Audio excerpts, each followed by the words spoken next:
Hey house guests, welcome to another BBOTT, that is Big Brother Over the Top update and spoiler. Our house guest of the day is George Lane the Fourth, aka Geo Epi. Dude, you're awesome. Thank you so much for your support. We really appreciate it. And if you want to be the super awesome house guest of the day just like George, make sure you check out our Patreon link in the info box below. So, I'm not Maddie. In case you're the first time here, I'm Maddie's mom. She is going to be back from LA on Monday with the spoiler for Monday. And you're stuck with me for the next few days, so I'll try not to F it up. Alright, let's talk about last night's episode or webisode. It was eviction night. Neely, Scott, and Whitney were on the block. Whitney got 0 votes. Scott got 3. And Neely got 4 because America put their vote on Neely and she was evicted.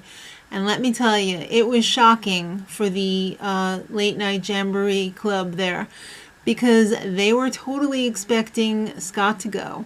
Because the ball smashers, I guess, had lied to them and were like, hey, we're voting out Scott. This is a total blindside. So the late night jamboree was super pissed. Neely had a very abrasive eviction speech, her pleadings. It wasn't like, hey, keep me. It was like, hey, Scott sucks. He's a disgusting person. He's just here for the TV time, for his stipend. And Neely got evicted, and what did Scott do? He made it even worse. He was freaking clapping. He was the only one clapping. It was super awkward. For the past 2 nights, Scott was, one night he was out in the hot tub pleading with America, promising that he would terrorize Danielle because he thought that that's what they wanted. And I guess Neely overheard him, so that didn't sit too well with her, needless to say. And Chrissy, she had this bug up her butt that he had clapped for her.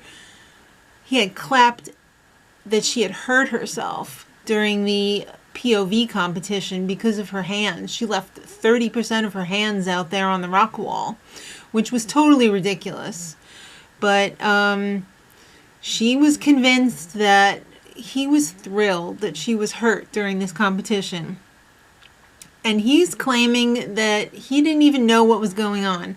He's claiming that he didn't know that she had already participated. I mean, they were all in different rooms. Yes, you could probably hear Big Brother like, all right, Chrissy, go out there now, and then Chrissy comes back in and passes him and goes to the bathroom. He probably did know that he had gone. I find it kind of hard to believe that he would clap for her getting hurt, though. I mean, he was probably just trying to pump himself up or whatever. I don't know. But I think she takes things way too far. Very personally, and she really is kind of clueless about how to play Big Brother and what is acceptable and what is not acceptable. All right. Chrissy confronted Morgan in the bathroom after the big elimination, and she's like, "Hey, hi, what the fuck? You were supposed to do what I said because I kept you safe." Morgan was like, "It's not personal. It's a numbers game." I mean, it's ridiculous. You can, make deals in Big Brother and lie and not go through with it. I mean, there's going to be consequences, but you got to expect that people are not going to be honest. Especially if you're asking them to vote out one of their alliance, one of their own. So that was pretty dumb that Chrissy actually, trusted her.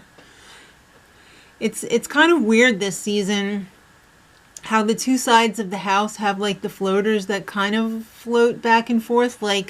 Jason, as much as he hates the ball smashers, he's been floating over to their side, hanging out with them, and you know, and Justin, of course, and he's been floating back and forth, and Morgan was hanging out with Neely, and it's just, how can you expect that things are not going to, people are not going to lie and everything, because they cannot be playing both sides and not lying. It's impossible. All right, so the Ball Smashers are celebrating in the Tokyo room. They're making fun of Neely's speech. I think it was a little bit over the top. Even Jason admitted later on that it was over the top. Guys, what do you think of Neely's speech? Do you think it was ridiculous? Do you think it was just a little bit too much? Or do you think it was great? I mean, I think it was a bit much. Then Danielle is freaking out. She's going off on Scott, not in front of him. I think she was talking to Justin. She was like, what kind of a man would bully a woman? See, now this is where I have a problem with this. I hate when women are like, oh, why, you know, I want equal rights and everything, but why would a man treat a woman this way? First of all, you're not in the real world. You're in a house playing a game. You want to be equal to men. Don't play the woman card. Like, oh, I'm such a, you know, defenseless little woman. You have to treat me with respect and blah, blah, blah. No, this doesn't fly here. This is Big Brother. And Chrissy is all like, oh, they don't give enough about us as human beings. It's a game for money. It's eat or be eaten. It's dog eat dog. It's the people on the late night jamboree, with the, I think, exception of Justin. He doesn't know much about the game, but he knows that there's going to be stuff going down. Chrissy's always talking about, oh, why would America hate me? I thought I was playing a clean game and everything like that. It's not about the cleanest game you can play. It's about the best game you can play. So this was really bugging me. And Danielle ends up confronting Scott after that whole scene. And they start getting into it. And it went to fish.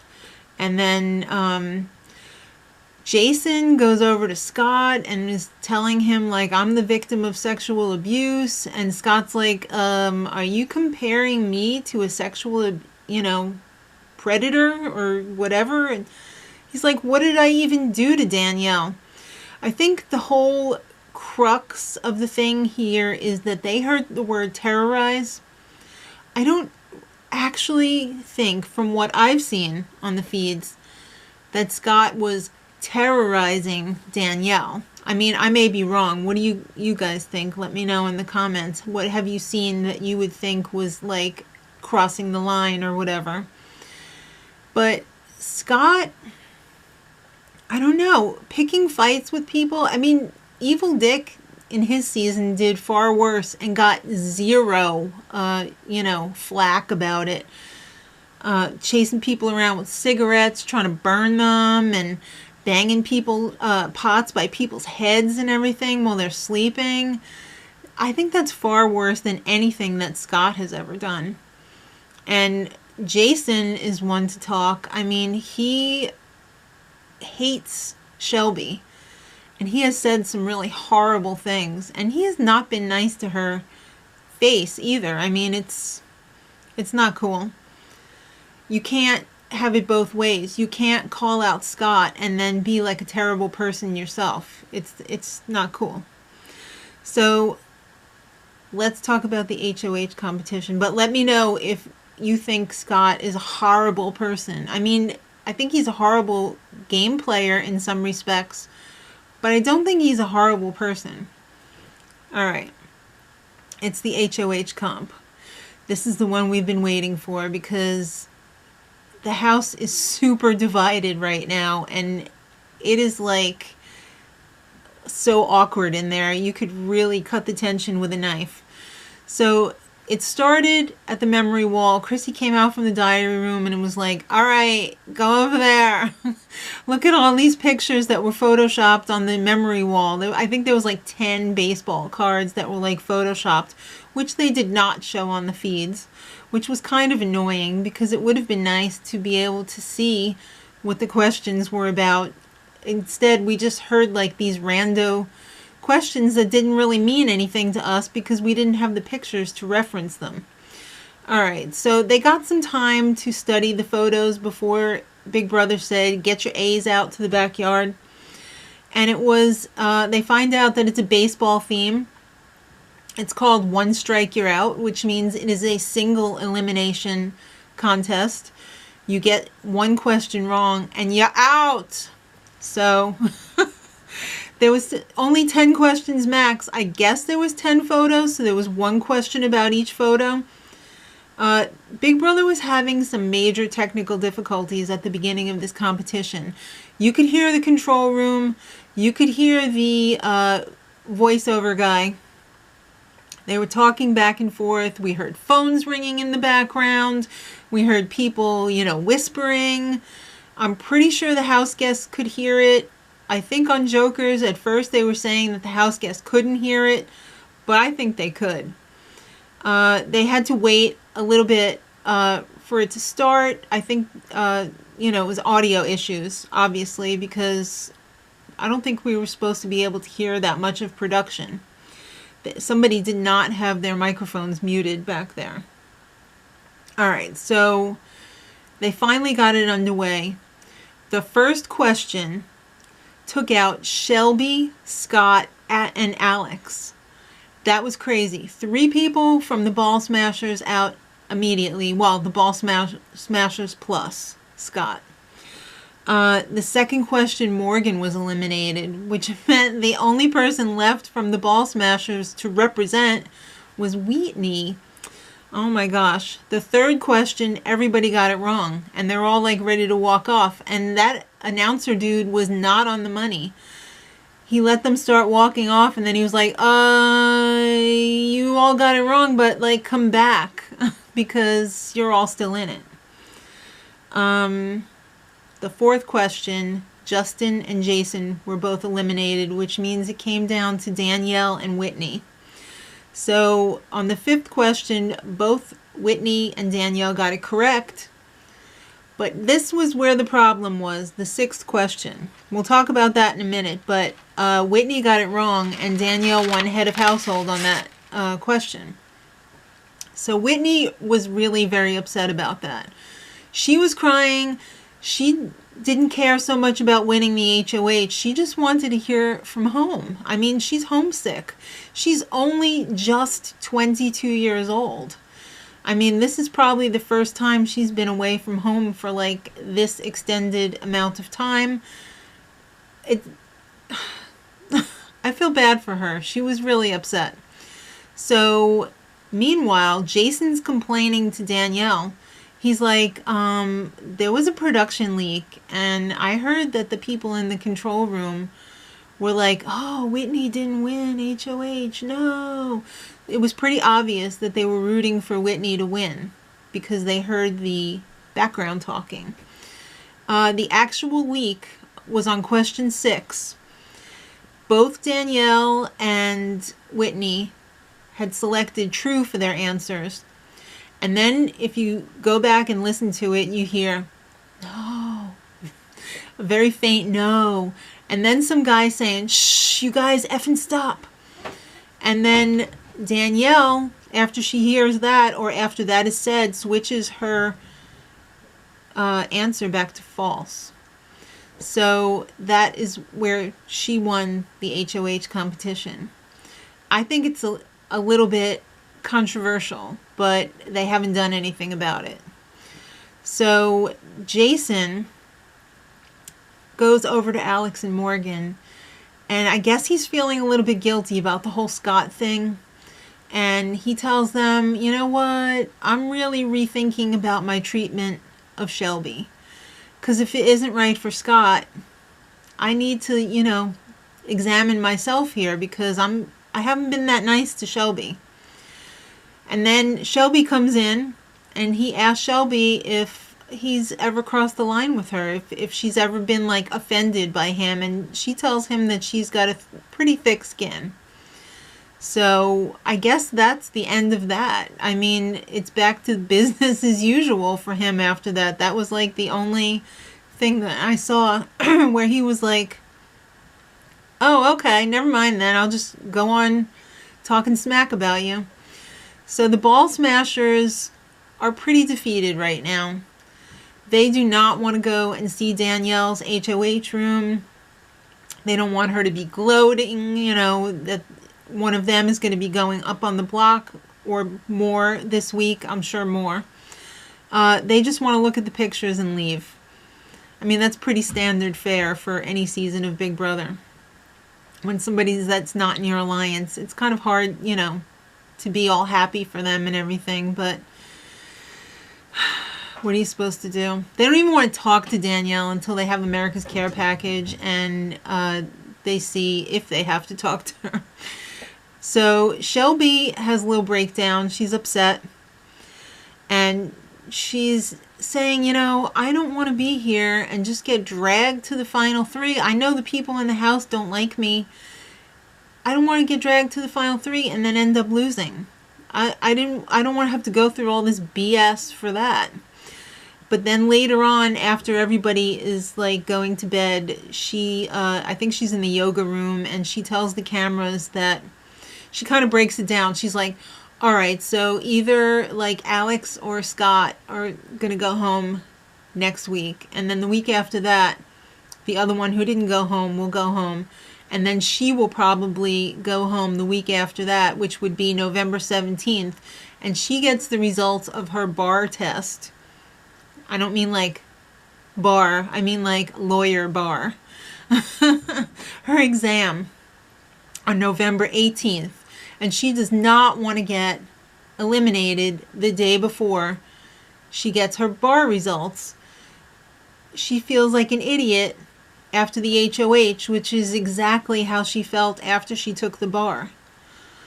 Does she not think that she passed? Oh my goodness. I hope she passed. I would feel terrible for her if she didn't. She's very critical of herself. I don't know what timestamp this was. I was planning to have a really cool timestamp for you guys from last night of when Justin was making up these epic backstories about the Halloween costumes that everybody's going to be wearing this weekend. It was in the bathroom with Jason and Chrissy. It was before the HOH room reveal, because it was right about the time I had gone to bed. I think it was around 2 o'clock Eastern time. I'm not sure exactly what time, but it was hilarious. He was like, Chrissy's creepy doll fell in like a vat of plastic, and then he was supposed to be some zombie fireman that not hooked up, but had some like backstory with Jason's creepy doctor, angry doctor, whatever it was, character. And then I can't remember who the fourth person was in there. It was really funny though. Let me know if you guys heard it. It was really nice. And in the background you keep hearing like, you're not allowed to talk about production, because I think the Ball Smashers were talking about the audio leak as well, and they were all like, oh, Whitney, you know, at least they're rooting for you. You should be happy. All right, so Danielle finally gets her HOH room. Oh, pictures, great. You know, this is lovely. She got a Frank Ocean CD. She got some Limeritas because they have the highest like alcohol content out of like, I guess, wine coolers or whatever they are. They're 8% alcohol. Woo, get a buzz. And some Dr. Pepper. She was excited for that. She got a new bikini. She got some pants that she could lounge around in, because she basically wears her pajamas all day long. She got a blanket from home. Everybody was really excited about ramen. I guess they haven't been out of college all that long. She got a rando thing of broccoli. No refrigeration, just like broccoli. A letter from her mom, which was really nice. Meanwhile, Chrissy's still feeling bad that Neely went home on her HOH. Don't beat yourself up, girl. It happens, especially when America's involved. But listen, kids, today I found out that we are in crisis mode for Jason. He is down to his final 3 packs of cigarettes. Holy crap. He's already requested some nicotine patches, so I guess he's going to be quitting soon. Jason also found the witch's hat behind the sofa when he was vacuuming, and for some reason Justin is so weirded out by this. He told the camera, "Sorry, Neely, it was gris-gris," or I guess that's something like voodoo in French or something, I don't know. But he really did not like that hat at all. I feel bad for Scott right now. He spends a lot of time hanging around the girls, just like a wallflower, just like taking it all in. I mean, they're all talking girly things and he's just like, whatever. Or like out in the backyard, he spends a lot of time on that slack line, talking cameras, and in the hot tub, alone. I guess he did it to himself. I don't know. All right, I know this is long already, but I just want to get through the Q&A with Julie, because that was tonight. She started off with Danielle, and she was like, "Hey, what's up with Scott? You two hate each other? What's going on?" Danielle says she doesn't respect him. She won't be talking to him. Basically, she's going to pretend that he's invisible. She's not going to be friends with him outside of the house. She's going to just tolerate him. She's not going to seek him out. So, Scott, what's up with that? Danielle's now the HOH. Do you regret any of the things that you've done up until this point? You know, they got your relationship to where it is. And he was like, nope. He's got no regrets. Never cared. All right, so then Morgan. Tension after this eviction. It's very tense in the house right now. Morgan's like, "Hey, everybody seems to be fine now, Julie. I was actually expecting more fireworks, but maybe it just hasn't all shook out yet." So then Whitney, you were so close to winning that HOH. So close. You got really emotional. What were those drops of liquid coming from your eyes? Because Julie doesn't understand these things. She's stone cold. So Whitney breaks down again. Thanks, Julie. Didn't she do enough crying right after she lost? She's happy now, though. You know, she just wanted the letter from home, but she's happy for Danielle for getting her letter. Danielle's in the same boat. Everybody just wants to hear from home. Jason, America has nominated a bunch of people already. What was the most surprising one to you, and why? And Jason's like, Neely, because she didn't really do anything that annoying. That's not like criteria for America to nominate somebody. I think these people have a skewed perception. Chrissy, what was the best thing that Alex did for you as safety servant? And Chrissy really liked when she was the human ottoman. She really liked putting her feet on her. She said it was because every time Alex laughed, that Chrissy would laugh because her feet would jump up and down. Okay. Shelby, for Halloween, you ended up with the Day of the Dead costume. Why did you want that one? And Shelby's like, because nobody else did. And besides, it's a free costume. She always wanted to be that, but she was so cheap and she never did that costume, so thanks. And Julie said, "You're welcome." Alex, it's the halfway point. You've been cut off from the news of the world all this time. What are you most curious about? And she pulls out Brangelina. Really? I guess nobody really does want to talk about the election. I mean, why would they? It's brutal. All right, so then Justin, a viewer, has a question for you. How much do you like pizza?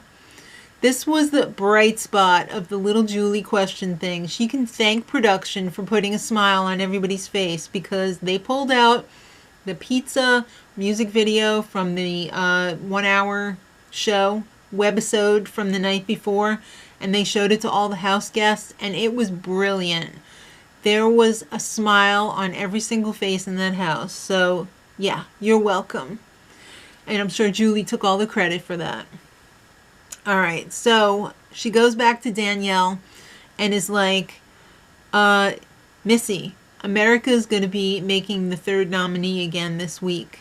It's not over. I heard you talking about it. Well, she didn't say that, but I'm sure that's why Julie reiterated this, because Danielle was like, I got a feeling this is the end of America's nominating people. But no, it's not. It's not over. There's going to be 3 nominees again this week. So, guys, let us know. Well, let me know. Maddie's not here. In the comments, who did you vote for America's Care Package? I don't know why, but I put all my votes on Morgan. I have no rhyme or reason for that. So let me know who you voted for. And until next time, much love.